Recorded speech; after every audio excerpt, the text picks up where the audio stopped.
Question 11 है two ships which are in line with the base of a vertical cliff are 120 metre apart. अब देखें दो हमारे पास जहाज हैं ए और बी जिनके दरमियान फासला कितना है 120 मीटर का डिस्टेंस है दोनों के साथ। The angle of depression from the top of the cliff to the ships are 30 and 45 degree as show in the diagram. अब डायग्राम आपको पहले देखा दी गई है, बना दी गई है। अब देखें ये क्लिफ है, क्लिफ का है चट्टान है। अब चट्टान से ऑब्जर्वेशन पॉइंट डी है, तो यानी चट्टान की जो चोटी है वहां से इन दोनों जहाज़ों के दरमियान जो एंगल्स बन रहे हैं वो ए के साथ 30 डिग्री और बी के साथ कौन सा एंगल बन रहा है 45 डिग्री, जबकि दोनों कश्तियों के दरमियान जो फासला है 120 है। अब फाइंड क्या करना है, calculate the distance B C. ये ए बी पॉइंट है, नीचे भी लिख दो, ऊपर से क्लियर नहीं हो रहा। ये ए है, ये बी है और ये सी है। बीजी का डिस्टेंस फाइंड करना है, यानी जो करीब तरीन कश्ती है उसका चट्टान से फासला फाइंड करना है। और दूसरी क्या करनी है, calculate the height C D. C D चट्टान की जो हाइट है वो फाइंड करनी है। मीन अगर ये हमारे पास ट्राइंगल है, जैसे लास्ट क्वेश्चन में किया था डबल ट्राइंगल बन रही थी, तो डीसी हमारे पास क्या है परपेंडिकुलर है, तो इसकी हाइट जो है वो फाइंड करनी है। सबसे पहले हम लोग गिवन डाटा लिखते हैं।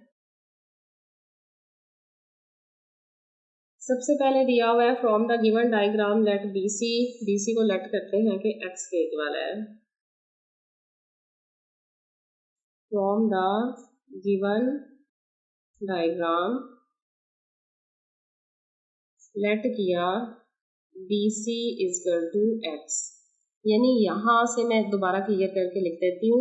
BC हमारे पास करीब तरीन कश्ती और चट्टान का डिस्टेंस है जिसे हमने लेट कर लिया है किसके इक्वल है, एक्स के इक्वल है। इसके बाद हम लोग लिखते हैं ट्राइंगल ए सी और डी। फुल जो ट्राइंगल है, ए भी यहाँ नीचे मेंशन कर देती हूँ, ए सी और डी ये हमारे पास ट्राइंगल बन रही है। In triangle A C D इसमें हमारे पास फिर बेस क्या बनेगी, बेस हमारे पास पूरा क्या आ जाएगा, AC आ जाएगा, AC। अब AC हम लेट करते हैं। देखें A और B का दरमियानी डिस्टेंस कितना था 120, इसका मतलब है कि ये दोनों प्लस करके हमारा AC आ जाएगा 120 प्लस x के। क्लियर, A और B का डिस्टेंस दिया हुआ था ना 120 और आगे BC हमने लेट किया था x, तो ये दोनों बेस पूरी क्या हो जाएगी 120 प्लस x।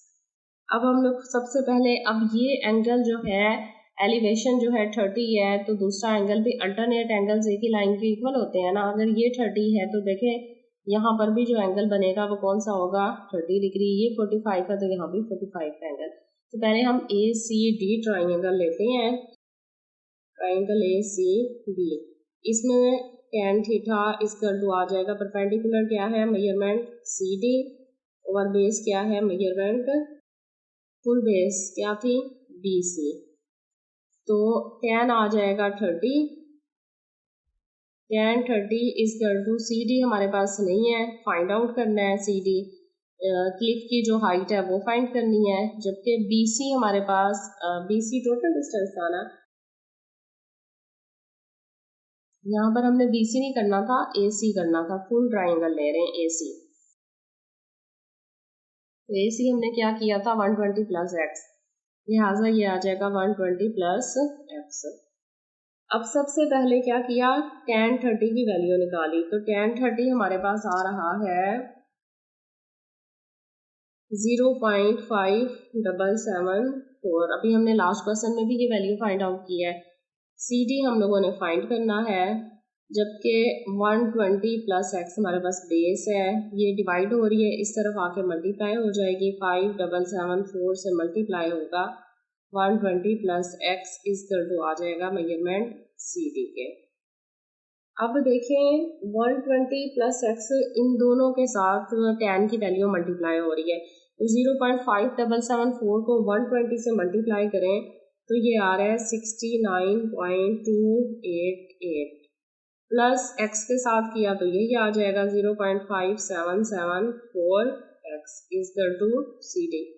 CD फाइंड करना है हम लोगों ने, ये प्लस नहीं हो सकता क्योंकि ये वैल्यू x के साथ है और ये वैल्यू विदाउट x है। तो यही पर अभी हम लोगों ने इसको छोड़ देना। इस इक्वेशन को हम इक्वेशन 1 का नाम दे लेते हैं। अब हम लोग दूसरी ट्राइंगल लेते हैं। कौन सी थी? BCD। तो इन ट्राइंगल BCD फिर हमारे पास tan आएगा परपेंडिकुलर और बेस। तो एंगल कौन सा आएगा? tan theta equal to perpendicular क्या है? मेजरमेंट CD ओवर बेस कितना है? Measurement BC। अब tan 45 है, 45 डिग्री इक्वल टू CD हमने फाइंड करना है और BC हमारे पास क्या लेट किया हुआ है? x लेट किया हुआ है, लिहाजा इसकी वैल्यू x ही आ जाएगी। अब tan 45 जो है उसकी वैल्यू अगर हम फाइंड करें तो हमें पता है किसके इक्वल है? 1 के। अभी हमने लास्ट क्वेश्चन में किया है CD ओवर x, लिहाजा यहाँ पर x इक्वल टू आ जाएगा किसके? CD के। CD लेट किया था ना, परपेंडिकुलर हमारा क्या था? BC या CD? हाँ ठीक है, एक ही बात है, CD लेट किया हुआ था। ये हमारे पास देखें अब सेकंड इक्वेशन आ गई और ये हमारे पास क्या थी? First equation. यहाँ भी CD था, यहाँ भी CD था। इसका मतलब है कि दोनों को अगर हम CD के इक्वल है तो ये x इक्वल आ जाएगा किसके? इसके। दोनों कंपैरिजन करते हैं, इक्वेशन 1 एंड इक्वेशन 2। तो फ्रॉम इक्वेशन 1 एंड 2 अब देखें ये भी CD के इक्वल है, ये भी CD के इक्वल है। तो राइट साइड्स दोनों की इक्वल हैं तो दोनों की लेफ्ट साइड्स भी क्या होंगी? इक्वल होंगी। लिहाजा लेफ्ट साइड क्या है? 69.288 और प्लस 0.5774 x इक्वल टू आ जाएगा किसके? x के। ये भी x है और वो वैल्यू अगर मैं लिख दी।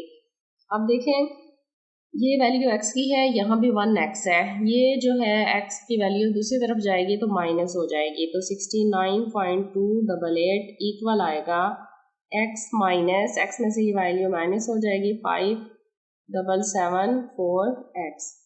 अब आ जाएगा 69.288 इक्वल टू कॉमन x ले लिया तो यहाँ आ जाएगा 1 माइनस 0.5774 और बाहर कॉमन हम लोगों ने दोनों में से क्या किया? x ले लिया। अब इसे हम लोग माइनस करते हैं 1 में से।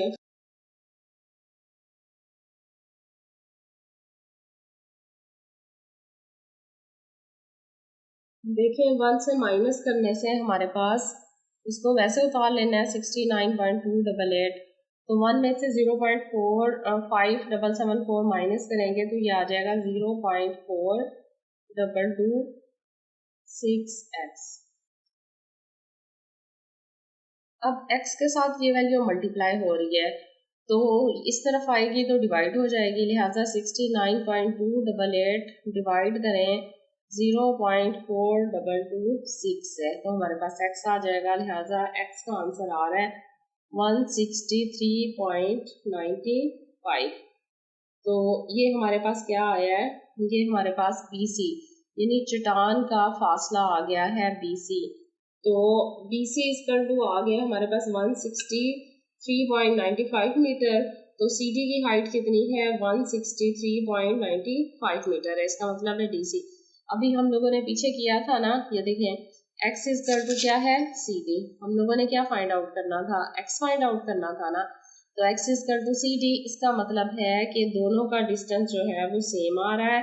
हमारे पास जो BC वैल्यू है वो भी किसके इक्वल आई है? 163.95 के इक्वल आई है। यूनिट क्या आएगा इसका? मीटर। सेम इसी तरह CD जो है x इक्वल टू CD था, लिहाजा CD जो है वो भी 163.95 मीटर आई है चट्टान की। वैसे भी अगर ट्राइंगल में यहाँ पर देखें 45 का एंगल होता है तो ये दोनों साइड्स क्या होती हैं? इक्वल होती हैं। तो ये हमारा सॉल्यूशन हो गया। A और B दोनों का आंसर क्या आया? हमारे पास सेम आंसर आया।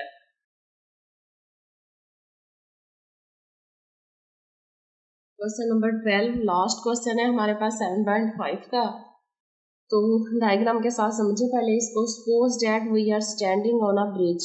ये O पॉइंट है, समझ लें यहाँ पर ब्रिज है, ठीक है, एक पुल है और वो है 30 फीट अबव द रिवर। ये दरिया नीचे बह रहा है और इसकी हाइट कितनी है ब्रिज की, ओ पॉइंट की 30 मीटर अबव है। Watching a log piece of wood floating towards us. लकड़ी का ना एक तना है, लॉग है, जो कि हमारी तरफ तैरता हुआ आ रहा है।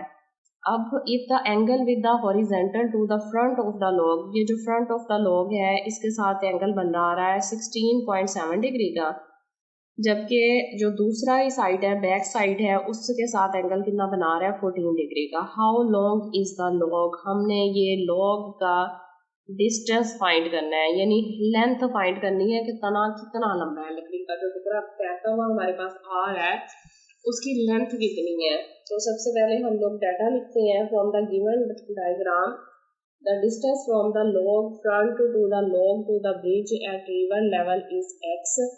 हम लोग इसे लेट कर लेते हैं कि ये पॉइंट हमारे पास ए है, ये पॉइंट बी है, ये सी है और ये ओ है, और ये ए और बी का डिस्टेंस जो है ना इसको हम लोग लेट कर लेते हैं, क्या है, एक्स है। तो हम लिखेंगे distance between log and bridge equal किसके है, ए बी, और वो हम लोगों ने लेट क्या किया है, एक्स के इक्वल है। जबकि जो दूसरा डिस्टेंस है वो है किसका, length of the log, length of log वो हमारे पास BC है, उसे हम लोग लेट कर लेते हैं कि y के इक्वल है। A और B जो है ब्रिज और लॉग का फ्रंट का डिस्टेंस है, और BC क्या है, लेंथ ऑफ लॉग है, उसे हम लोग y लेट कर लेते हैं। अब सबसे पहले हम लोग ट्राइंगल लेते हैं OAB, OAB ट्राइंगल लेते हैं, फर्स्ट वाली ट्राइंगल लेते हैं। तो in triangle OAB tan over base ही आएगा, तो tan ही आएगा यहाँ पर। tan theta equal to perpendicular क्या है, मेजरमेंट OA, और बेस क्या है इसका, मेजरमेंट AB। अब देखें tan क्या आ जाएगा, हमारे पास फर्स्ट के साथ जो एंगल बन रहा है वो 16.7 है, तो tan 16.7 degree equal to OA का डिस्टेंस कितना है, हाइट कितनी है ब्रिज की 30 मीटर है, और AB हम लोगों ने लेट क्या किया है, x, जो कि फाइंड आउट करना है। तो tan 16.7 की वैल्यू जो है वो आ रही है हमारे पास 0.3 इक्वल टू 13 ओवर x। अब क्या करेंगे, x और 0.3 क्रॉस मल्टीप्लाई कर लेंगे तो ये आ जाएगा नीचे 0.3। 30 को 0.3 से जो है डिवाइड करें तो आंसर हमारे पास आ रहा है 100। तो ये हमारे पास इक्वेशन 1 आ गई, x इक्वल टू 100। देखें 13 को डिवाइड किया, x इक्वल टू 100। अब हम लोगों ने क्या करना है, दूसरी ट्राइंगल लेनी है AC और O। फुल ट्राइंगल लेंगे, ट्राइंगल OAC, फिर tan लगाएंगे, tan थीटा इक्वल टू आ रहा है, बेस क्या है, मेजरमेंट OA, और परपेंडिकुलर है, और बेस क्या है, मेजरमेंट AC। अब tan हमारे पास आ जाएगा, एंगल कौन सा है दूसरा, 14 डिग्री, और परपेंडिकुलर कितना है, परपेंडिकुलर की वैल्यू 30 है, और AC हमारे पास टोटल डिस्टेंस है, और AC हमारे पास जो था वो आ रहा था x प्लस वाई। AC जो है ना, AC जो था वो डिस्टेंस कितना था, x प्लस वाई, लिहाजा यहाँ हम लिखेंगे x प्लस वाई AC। अब देखें tan 45 की वैल्यू निकाली कैलकुलेटर से, तो ये आ रहा है 0.2493 इक्वल टू 30 ओवर, ऊपर हम लोगों ने x की वैल्यू भी फाइंड कर ली है जो कि होता है 100 प्लस y। अब हम लोग यहाँ पर करते हैं इसे कंप्लीट, दोबारा ये स्टेप उतार लेती हूँ। 2493 और इक्वल आ रहा है 30 over 100 plus Y. 100 plus Y इस तरफ आएगा तो मल्टीप्लाई हो जाएगा, 2493 मल्टीप्लाई हो जाएगा 100 प्लस वाई इक्वल टू 30। अब मल्टीप्लाई करते हैं, सबसे पहले 0.2493 मल्टीप्लाई होगा 2493 मल्टीप्लाई होगा 100 से, तो ये आंसर आ रहा है 24.93 और प्लस y के साथ इसको किया 0.2493 ही रहेगा, y इक्वल टू 30। अब ये वैल्यू उधर 30 में से माइनस हो जाएगी, 0.2493 y इक्वल टू आ जाएगा 30 माइनस 24.93। ये प्लस हो रहा था इक्वल के इस तरफ माइनस हो गया, तो 30 माइनस 24.93 इज इक्वल, ये आ रहा है यहाँ पर माइनस करने से 5.07। अब देखिए हमने y फाइंड करना है ना, तो 2493 y से मल्टीप्लाई हो रहा है, इस तरफ जाके डिवाइड होगा, 5.07 डिवाइडेड बाय 0.2493, तो 5.07 divided by 0.2493 is equal, answer आ रहा है हमारा y इक्वल टू 20.33 फीट।